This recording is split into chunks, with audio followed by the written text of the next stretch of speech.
नमस्कार दोस्तों, जय हिंद। आप सभी का स्वागत है। चीनी सेना ने लद्दाख की गलवान घाटी में जैसी घिनौनी और नीच हरकत की, उसके बाद भारत के सामने इसके अलावा कोई उपाय नहीं कि उसे मालूम जवाब दिया जाए।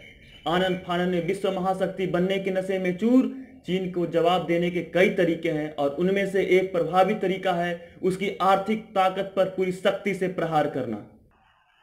लद्दाख के गलवान घाटी गलवान क्षेत्र में जो कुछ हुआ उसने भारत को एक नया अवसर दिया कि वह चीन के प्रति एक नई रणनीति अपनाए। चीन की उखड़ रवैये को देखते हुए उसकी दुखती रगों को पहचानने और दबाने की जरूरत है ताकि उसे रक्षात्मक बनने पर मजबूर किया जा सके।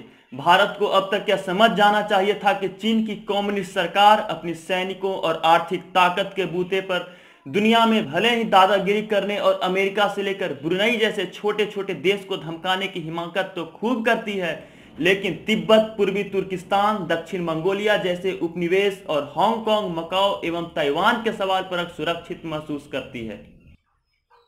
दुर्भाग्य से चीन में 1949 में कम्युनिस्ट शासन की स्थापना के बाद इन विषयों पर हमारी सरकार का रवैया बीजिंग की हाँ में हाँ मिलाना और वन चाइना पॉलिसी के सामने साष्टांग करने का रहा है।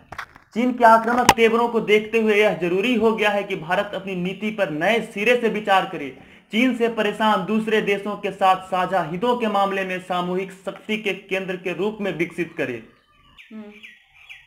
अब वह वक्त गया कि भारत चाइना के समक्ष अपने आप को सरलतम रूप में प्रकट करे। एशिया में अपनी नैतिक जिम्मेदारी को समझते हुए तिब्बत, पूर्वी तुर्किस्तान, दक्षिण मंगोलिया, हांगकांग और ताइवान के पक्ष में बोलने का साहस दिखाए।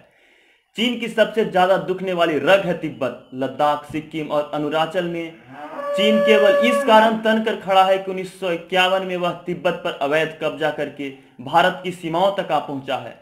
चीन की गुस्ताखी तब तक तर्क कुतर्क की सारी सीमाएं पार कर जाती है जब तिब्बत पर अपने कब्जे का हवाला देकर वह अरुणाचल प्रदेश को दक्षिणी तिब्बत बताकर दावा जताने लगता है। ऐसे में यह जरूरी है कि चीन की नेताओं के साथ डोकलाम, पैगोंग झील और गलवान आदि में 1 किलोमीटर और 4 किलोमीटर की अर्थहीन बहस में उलझने के बजाय पूरे विवाद को एक नया आयाम दिया जाए और भारत को चाहिए कि तिब्बत में चीन की अवैध उपस्थिति को चुनौती देते हुए मुक्त करने की मांग करे। हर 10 मार्च के दिन तिब्बत के झंडे का आधिकारिक तौर पर फहराया जाना अंतर्राष्ट्रीय उत्सुकता का उदाहरण है। नंबर 2, दलाई लामा भी चीन की दुखती रग है। तिब्बत के सवाल पर चीन की जी हुजूरी करते करते नई दिल्ली की सरकारें अपने सम्मानित मेहमान दलाई लामा का महत्व भूल चुकी है। जो चीनी सत्ता दुनिया भर की हेकड़ी दिखाती है वह दलाई लामा को वीजा दिए जाने और किसी प्रधानमंत्री या राष्ट्रपति के साथ अनौपचारिक मुलाकात पर भी हल्कन हो जाती है। जिन दलाई लामा को नोबेल, टेम्पलन और मैग्सेस अवार्ड जैसे दुनिया के तमाम प्रमुख पुरस्कारों से सम्मानित किया जा चुका है, उन्हें भारत रत्न से सम्मानित किया जाना चाहिए।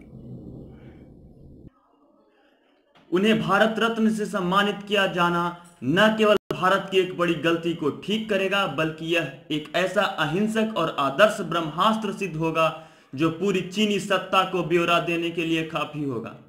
भारत को यह स्पष्ट कर देना चाहिए कि वह और उसके इस अभियान का विरोध करता है जिसका लक्ष्य दलाई लामा के अगले अवतार को चीन की कम्युनिस्ट पार्टी का भीतरी मामला बनाना है। वुहान से निकला वायरस भले ही जानबूझकर छोड़ा गया हो या गलती से, चीन को जवाब तो देना ही होगा। अब तक अमेरिका, जर्मनी, जापान और ऑस्ट्रेलिया समेत कई देश चीन के खिलाफ कार्रवाई करने का इरादा जाहिर कर चुके हैं। इस वायरस का शिकार हो चुके भारत को भी चीन के खिलाफ इस अंतर्राष्ट्रीय अभियान में महत्वपूर्ण भूमिका निभानी होगी। 1951 में चीन को तिब्बत पर कब्जा जमा देने के बाद भारत ने 1954 में पंचशील समझौता करके अपने हितों को गंभीर नुकसान पहुंचाने की जो गलती की है उसे अब ठीक करने का समय आ गया है। चीन ने अपने सरकारी नियंत्रण वाले अखबार, टीवी चैनलों और न्यूज एजेंसियों के पत्रकारों को भारत में तैनात किया हुआ है, जिसमें से कई यहां मिलने वाली आजादी का दुरुपयोग करते हैं, जबकि चीन में भारतीय पत्रकारों की संख्या न केवल नगण्य है बल्कि उन पर कई तरह की पाबंदियां हैं। भारत को अपने हितों की रक्षा के लिए इस सवाल पर ही मजबूत कदम उठाने चाहिए।